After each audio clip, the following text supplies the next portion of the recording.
Toffoli é citado na Organização dos Estados Americanos em denúncia sobre desmonte no combate à corrupção.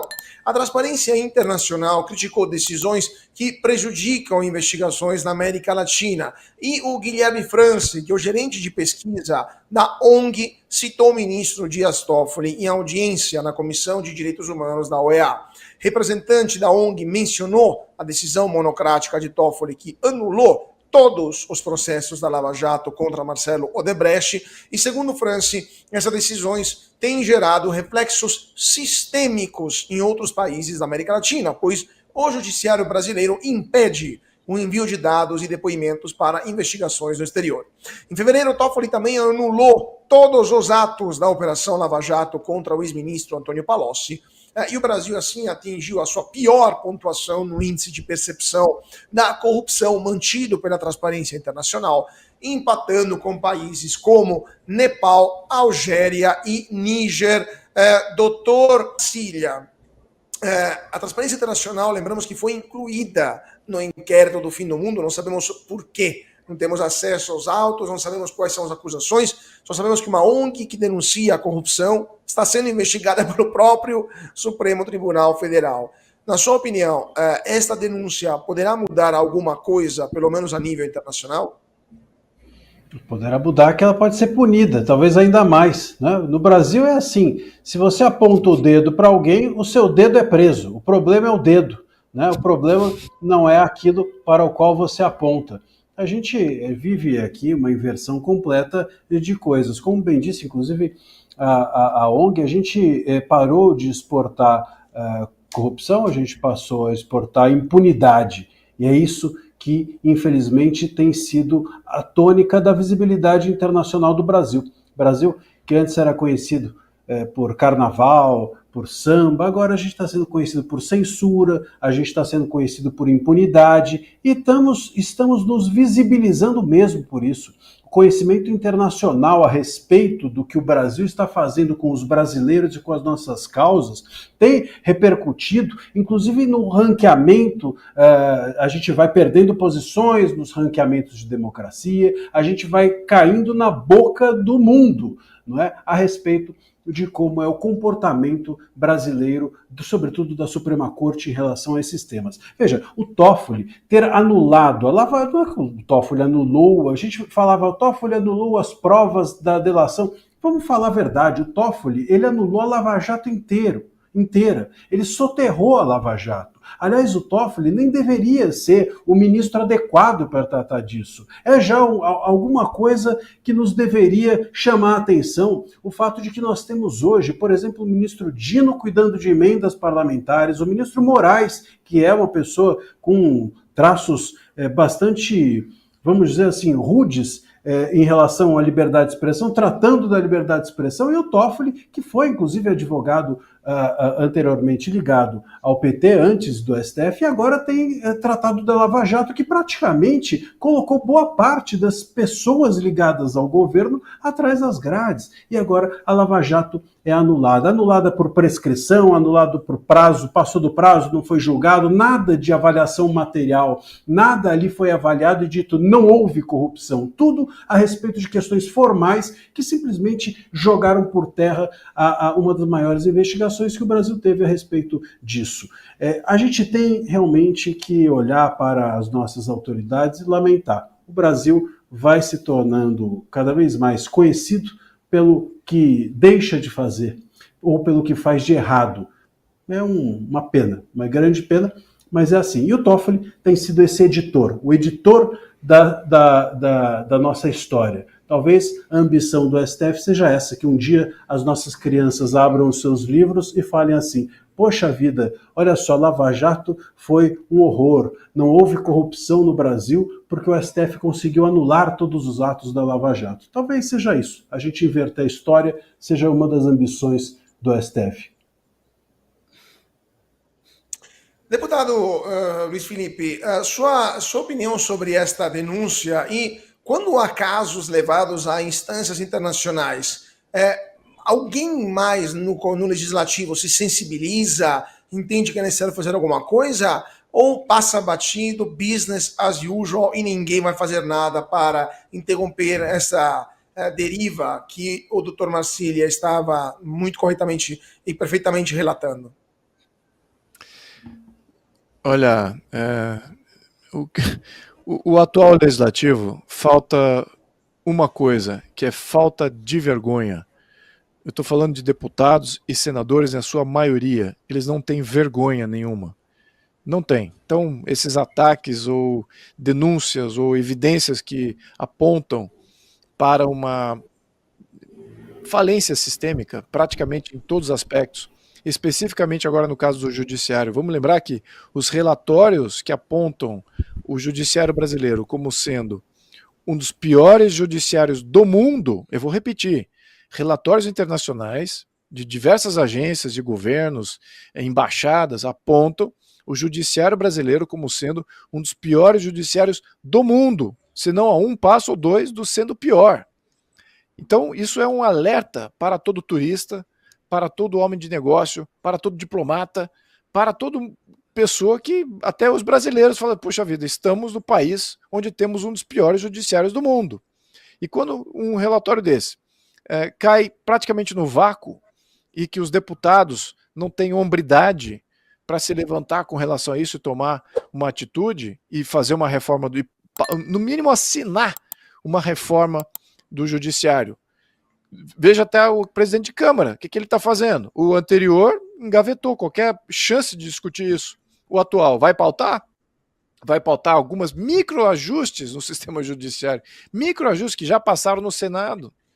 Coisas pequenininhas que qualquer um aprovaria, até o que o maior defendente do atual judiciário fala, não, isso aqui tá tudo ok, pode ser, porque não faz diferença nenhuma esses microajustes. De fato, precisamos de uma grande reforma do judiciário, além de fazer questões de impeachment aí patentes. Até agora os Estados Unidos demonstrando, fazendo grandes denúncias com relação à interferência que ocorreu dos Estados Unidos nas eleições brasileiras, e aqui estamos fazendo alguma coisa com relação a isso, a CPI para ver isso, os deputados e senadores têm medo de assinar. Então você veja que não é só uma falência legislativa, tem uma falência maior que é o judiciário. Temos de fato aqui, e estamos comprovando isso praticamente a qualquer exposição de opinião pública, que temos um dos piores judiciários do mundo, e os deputados e senadores, de fato, ali acuados pelo medo. Isso fala mais alto do que a hombridade de querer representar o país na altura do que ele merece. Então, precisamos de um novo legislativo. Precisamos apontar que isso que estamos vivendo, em termos de representatividade, precisa mudar em 2026. Precisa mudar. E o eleitor, aqui, mais uma vez, infelizmente, temos que chamar o eleitor a fazer essa grande mudança. Porque é isso que está faltando, idoneidade. Vou até botar aqui, pode até ser alguém do centro, mas que tenha idoneidade. Isso aqui é importante. Tem a hombridade de querer representar o país e tem instituições de verdade. Nós temos falência sistêmica em todo lugar. E quando a gente evita de fazer reforma em uma, isso acaba contaminando todo o resto, que nem uma boa maçã podre. É isso que está acontecendo. O STF segue a PGR e encerra o caso contra o governador do Distrito Federal. Alexandre de Moraes arquivou a investigação contra Ibanez Rocha pelo caso do dia 8 de janeiro.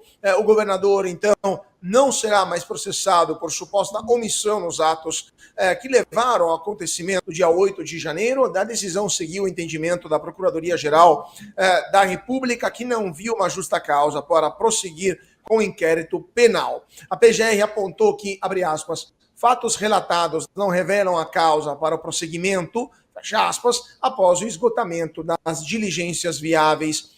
Paulo Gonet afirmou não haver uma linha investigatória idônea contra o governador. Então já passa a palavra para Jorge Serrão. Serrão, será que isso poderia ser o prelúdio para algo parecido com os acusados do inquérito da Polícia Federal, inclusive o ex-presidente Bolsonaro, e eventualmente também entre os presos ou exilados do dia 8 de janeiro?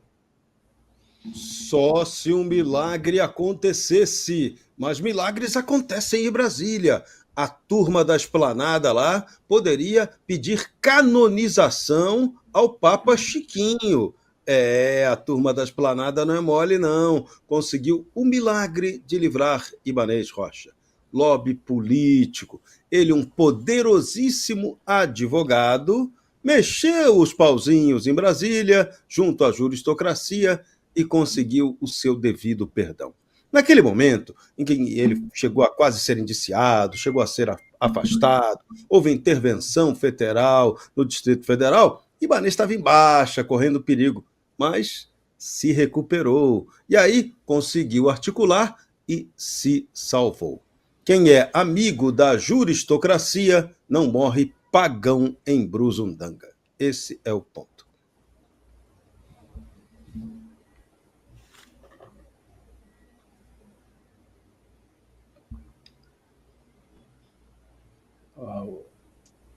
Agora de volta. Tivemos uma pequena queda aqui.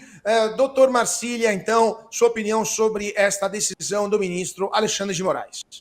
Ô Caute, só uma coisa, você ficou travado com o olhar 43 que eu aqui eu fiquei pensando se não era de propósito. Mas enfim, foi só uma artimanha da tecnologia. Bravo com a internet, estava possesso com essa internet. Chega à noite, começa a balancear aqui em São Paulo. Doutor Marcília.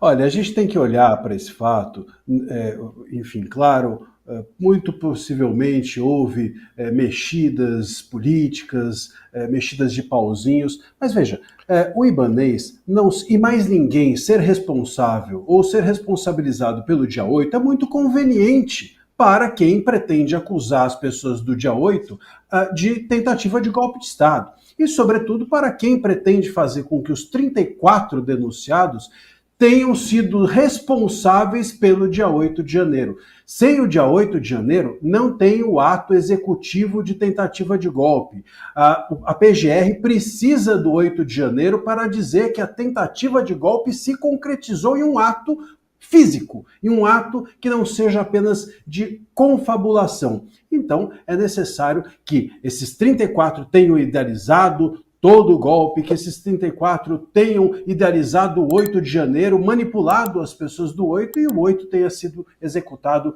por essa conjunção de fatores. Se houver mais alguém, se houver omissão de alguém, se alguém tiver deixado isso acontecer, seja de propósito ou não, se outras pessoas estiverem envolvidas no dia 8, cai por terra essa narrativa. Aliás, seria, inclusive, contraditório o Gonê entender que os denunciados, eles promoveram, estimularam ou incitaram o dia 8 e depois dizer que o dia 8 pode ter acontecido porque algumas autoridades estavam alheias à sua própria função. O dia 8 é conveniente para quem quer punir esses 34 denunciados. O dia 8 é a única carta na manga, inclusive, de quem quer punir esses denunciados. Se a gente relativizar o dia 8 por conta de omissão ou de incompetência das autoridades envolvidas ou que deveriam estar envolvidas na proteção da Praça dos Três Poderes ou dos órgãos e instituições de Brasília, claro, essa narrativa no mínimo fica relativizada, fragilizada e cai por terra. É conveniente que o Ibanez que a investigação sobre o Ibanez seja arquivada. É conveniente a quem quer punir, acusar e fazer com que se emplaque essa narrativa de tentativa de golpe de Estado. Tássio, sua opinião sobre esta decisão do ministro e o que poderia acontecer com os outros processos em andamento? Assim, Caute, é difícil dar uma opinião quando você não tem alguma coisa clara, um Estado de Direito, você não tem onde se manter. Não tem um pilar, não tem uma sustentação. Porque esse governador foi afastado por 90 dias. Qual foi a justificativa desse afastamento? A constatação de que, eventualmente, a força policial responsável por fazer a segurança daqueles prédios era de obrigação do governo do Distrito Federal. Portanto, se não foi constatada nenhuma falha, logo a responsabilidade deveria nesse caso, né, obviamente, deveria ser da segurança dos próprios prédios. Nesse caso do G. Dias, que desapareceu, ninguém mais fala dele. Então, é tudo muito difícil, muito complicado de entender, porque se não houve, no caso, a colaboração, por que o afastamento? Então, houve um abuso de poder nesse afastamento, houve, no caso, um pré-julgamento essa medida foi errada, equivocada? E por que essa medida foi tomada? Quem que vai questionar isso? Portanto, é tudo muito complicado, porque eles estão falando de uma tentativa de golpe que teve a colaboração do governo do Distrito Federal, contudo, a PGR não enxerga nenhuma falha. Inclusive, teve um debate no Supremo sobre a atuação do governador. Isso tudo foi debatido no Supremo Tribunal Federal, inclusive com o ministro André Mendonça e o ministro Alexandre de Moraes, batendo boca ali no plenário, onde o ministro Alexandre de Moraes falava da responsabilidade do governador e o ministro André Mendonça falava de que os prédios deveriam ter uma proteção própria, no caso. Então, assim, é muito complicado compreender esse processo e agora, se não houve essa colaboração do governador do Distrito Federal, talvez seja porque não houve uma conspiração para o golpe. Então, se não houve uma conspiração para o golpe, como é que eles vão continuar punindo as pessoas? Realmente é muito complicada essa situação, Caute. Eu não sei nem como opinar. Se não houve responsabilização, não sei por que do afastamento e não sei por que quem afastou também não precisa responder. Bem, são as coisas desse Brasil sem direito. A verdade é essa. Pois é, deputado, o Darcio justamente estava relembrando, cadê o G. Dias nisso tudo, que era responsável pela segurança do Palácio do Planalto, dos outros prédios que foram invadidos, e se o Ibanez não é responsável, quem sabe também os chefes das polícias que foram presos também, o que vai acontecer com eles e com todos os outros presos do dia 8 de janeiro? Afinal, não houve algo que poderia ser enquadrado com algum tipo de crime no Código Penal? Qual a sua opinião sobre essa mudança de posicionamento da PGR e do ministro Alexandre de Moraes? Bem, quando houve afastamento de Ibanez, eu nunca entendi o porquê que ele tinha alguma culpa. O Ibanez tem responsabilidade pelo Distrito Federal. Agora, os prédios federais, em sua representação dos poderes da República, eles têm soberania até de proteção própria. Todos eles têm polícias dedicados aos poderes individuais. Tem polícia do judiciário, tem polícia do legislativo e tem polícia do executivo.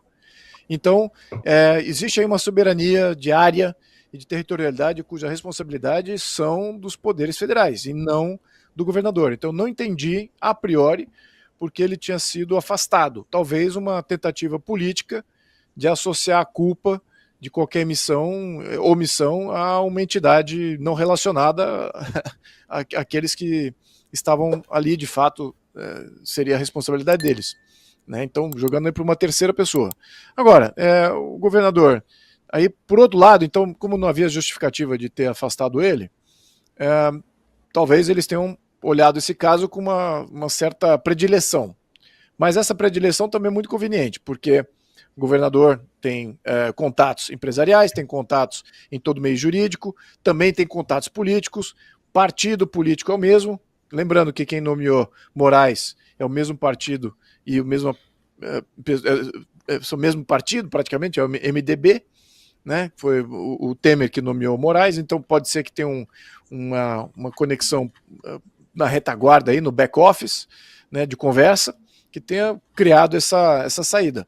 Então eu vejo como, primeiro, que não vejo o caso contra ele, mas segundo, que eu vejo aí um privilegiamento de um que tem de fato aí um foro mais do que privilegiado, que conta aí com esses canais subalternos aí de comunicação e talvez de aceleramento das suas condenações. Com relação ao impacto nos outros, eu não vejo isso como sendo indício nenhum. Por quê? A narrativa que se criou com o ato de 8 de janeiro é uma narrativa que defende todas essas intervenções que foram criadas ou executadas pelo judiciário nos últimos 2 anos. Então, se nós finalmente concluirmos que o ato de 8 de janeiro foi um ato de vandalismo, não foi tentativa de golpe nenhum, se isso for de fato levado à tona e ser aceito como uma verdade absoluta, então o que o judiciário cometeu nos últimos 2 anos foi um absurdo, foi um crime. E eles nunca vão, de fato, deixar essa peteca cair, porque isso incrimina todos do judiciário. Então eu não vejo eles abrindo mão dos outros processos, infelizmente. O presidente assinou um decreto que impede o aumento da tarifa de Itaipu. A medida usa o superávit de 1,5 bilhão de reais para segurar os preços até o final do ano. Com esse decreto, é impedido o reajuste de 6% na tarifa da hidrelétrica previsto para esse mês, uma medida elaborada pelo Ministério de Minas e Energias que será publicada no Diário Oficial da União nesta quinta-feira. O decreto concede à ANEEL autoridade para realizar compensações nas contas sempre que houver saldo nas finanças da usina. A previsão de superávit para este ano é de 1,5 bilhão de reais, nos quais 333 milhões serão usados imediatamente para evitar o aumento. Segundo assessores do Planalto, o superávit ocorre por causa da frustração na geração de energia causada pela seca. E antes de passar a palavra para o deputado Luiz Felipe sobre essa pauta.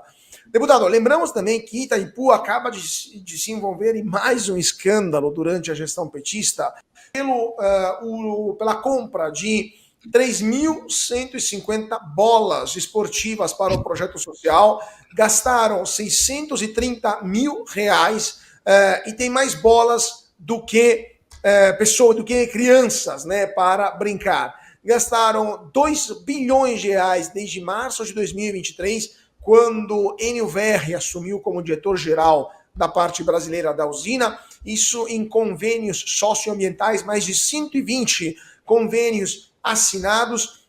Naquele caso das bolas, cada bola custou 200 reais, imagina uma bola que custa 200 reais. Outro programa questionado é um de capacitação AMP 4.0, custou 48 milhões de reais. O que está acontecendo, na sua opinião, deputado, com Itaipu? Voltou a farra e cadê o Tribunal de Contas da União? Cadê as procuradorias, assim, federal, a Procuradoria da República? Cadê o judiciário nisso tudo? O judiciário tem o dedinho lá, porque o judiciário não quer que se crie uma CPI, de que se investigue se está se fazendo uma boa administração dessa empresa estatal, porque na justificativa deles é porque é binacional. Eu falei, pô, engraçado, será que os paraguaios não teriam interesse de saber que a administração brasileira, da metade que lhes cabe, é um desastre? A verdade é essa. Itaipu não está sendo usada da maneira devida. Itaipu não está sendo usada para a geração de energia elétrica. E os recursos que são gerados dentro da empresa, eles são usados de forma política. Não só esse que você mencionou, há outros desvios absurdos.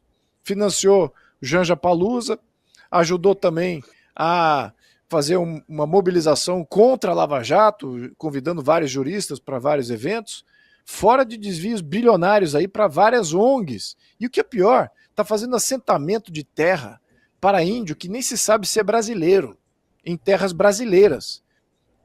Além disso, tem todos os indícios de que Itaipu está beneficiando cidades em fazendo parques, em fazendo obras públicas, ou seja, como se fosse aí um caixa estendido do governo, um orçamento escondidinho ali dentro dos gastos de Itaipu, de fazer política pública para beneficiar políticos associados ao governo, tanto nos ministérios como no próprio partido do governo. Então você veja o desvio de função, é isso. E olha, Itaipu é apenas uma das estatais.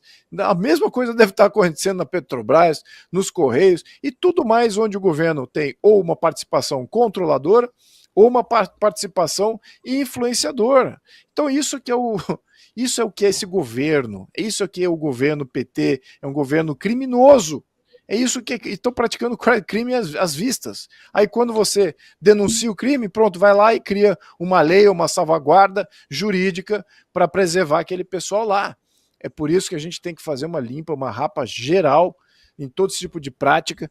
Temos que reverter um monte de medidas que eles tomaram desde que assumiram o poder, inclusive aqui até a reforma tributária, que vai dar muito mais poder a essa gente. Enfim, meus amigos, é isso que estamos vivendo. Temos que ter uma CPI de Itaipu, assim como e pedir para os deputados, vou até usar esse programa para fazer isso. Meus caros, aproveitem esse tempo hoje e mandem uma mensagem para os deputados. Tem 513 deputados lá, a maioria do Centrão, tem 250 deputados, seus Twitters, seus Facebooks, mandem uma mensagem para eles. Peçam para eles assinarem a CPI de Itaipu, porque aí a gente pode ao menos pautar e fazer uma investigação mais profunda, porque isso é que a gente já está vendo na mídia. E sabemos que a mídia, muita dela é chapa branca, está controlando as informações, porque deve ter coisa muito pior. Então vamos fazer uma CPI de Itaipu e depois vamos para as outras também, que devem estar pedindo o apoio. Agora eu preciso do apoio da população, porque o deputado tenta convencer e o que acontece?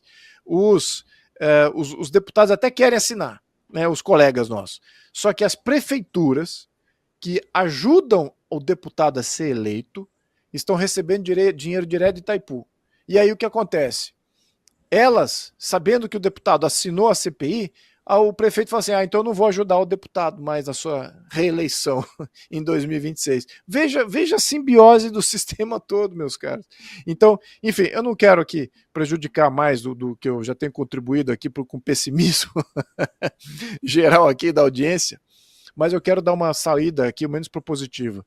Aproveita esse tempo hoje à noite, mandem lá um tweet, mandem lá um comentário para esses deputados dos partidos de centro. Não esquece os partidos de esquerda, porque isso aí pode vir um vendaval, um cataclisma, esses aí, para se salvar, eles fazem as coisas mais mirabolantes. Então, não precisamos perder tempo com eles. Mas os deputados do centro, esses são os mais sensíveis à sua influência, e a sua influência é muito importante, ela funciona. Se tivermos pessoas organizadas para fazer essas demandas, nós obteremos as assinaturas necessárias para protocolar essa CPI. E a pressão aí todo ao longo desse trajeto, porque vai expor muita coisa ruim. É isso aí, meus amigos. Obrigado. Vamos continuar o nosso Braddock Show. Opa, por favor. O Luiz deu uma sugestão educada. Eu vou dar uma menos educada. Se o seu deputado ou deputada está querendo ganhar uma bola de Itaipu, então dê um chute na bunda dele. Ponto. Podia dar na bola, né, Serrão? Mas acho que outro lugar é mais apropriado. Vamos lá. Continuando. A bola de R$200 é muito cara, Caúti. Uma bola de R$200 assim, é muito cara. É melhor deixar assim mesmo. Posso acrescentar ao comentário? Deixa eu só acrescentar ao comentário para aumentar a indignação e pedir reiterado de novo por que é importante para a pessoa que está nos assistindo fazer esse pedido da CPI. Itaipu é uma geradora de energia elétrica e eles têm aumentado as suas tarifas de maneira injustificada, ou seja, para fechar o caixa que era planejado, mas que foi usado de maneira indevida, fazendo todos esses desvios políticos aí. Então, quem é que paga a conta de uma tarifa que foi reajustada para cima, para fechar o caixa lá em Itaipu, e você vê quem é que paga essa conta de aumento de geração de energia elétrica? Todo mundo. Isso tem um efeito inflacionário em todo mundo. Então, você aí que está pagando mais, dona de casa, empregador, empregado, que está olhando isso, as suas contas do mês, indo lá para o supermercado e ver como é que tudo ficou muito mais caro, é porque energia elétrica, que é usada em praticamente tudo, todos os produtos e serviços fabricados no Brasil, tem efeito de energia elétrica. E a conta de energia elétrica tem um impacto direto na inflação. Então é isso aí que vocês estão pagando, é desvios como esse. Conectem os pontos aí, você veja como é importante. Isso porque falamos de Itaipu. As outras combinadas têm um efeito similar. Então, meus amigos, vamos começar com o Itaipu, porque é na base ali que a gente tem que combater isso, e é uma empresa que daria ao menos uma luz, que a gente tem uma saída econômica de menos impacto econômico, que é essa dessa empresa, que gera um impacto econômico direto. As outras têm impacto diminuído, mas a Petrobras também temos que olhar com muita cautela o que está sendo feito ali, porque também estamos vendo problemas similares a esse. Então, e esse tem impacto direto no seu bolso. Então precisamos fazer uma lavagem, ajude a gente a convencer mais deputados a assinarem a CPIs. Obrigado. Você precisa assistir o melhor canal de notícias do Brasil. O programa que fala de tudo, que deixa você informado sobre tudo o que acontece no Brasil e no mundo. Ao vivo, todos os dias, no YouTube. Clique aqui e se inscreva.